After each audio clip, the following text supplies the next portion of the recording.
Welcome to Potty, March 21, 2026, your daily briefing. Today we're looking at some big stories in cybersecurity, including a new open source AI coding agent and a significant cyber attack on a major company.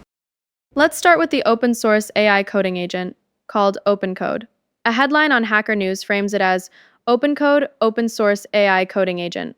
My take is that this could be a game changer for developers, as it could potentially automate a lot of the coding process. However, I'd want to verify that it's secure and reliable before using it in any critical applications. What stands out to me is that this is an open source project, which means that the code is freely available for anyone to review and modify. This could be a double-edged sword, as it could lead to faster development and more community involvement, but it also increases the risk of vulnerabilities and bugs. I think it's essential to approach this technology with a critical eye and consider the potential risks and benefits. Another story that caught my attention is the cyber attack on Stryker, a major medical technology company.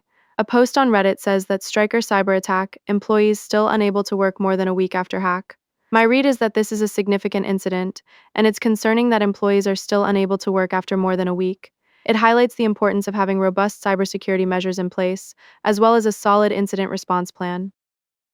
The fact that employees are still unable to work after more than a week suggests that the attack was quite severe, and it may have compromised critical systems or data.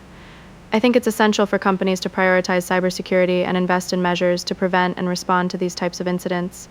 It's not just about protecting data, but also about ensuring the continuity of business operations. A headline on Hacker News claims that we rewrote our Rust WASM parser in TypeScript and it got faster.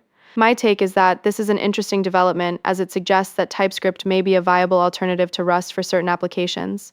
However, I'd want to see more details about the specific use case and the performance improvements before drawing any conclusions. What stands out to me is that the company was able to achieve better performance by rewriting their parser in TypeScript. This could be due to various factors such as the efficiency of the language, the quality of the code, or the optimization techniques used.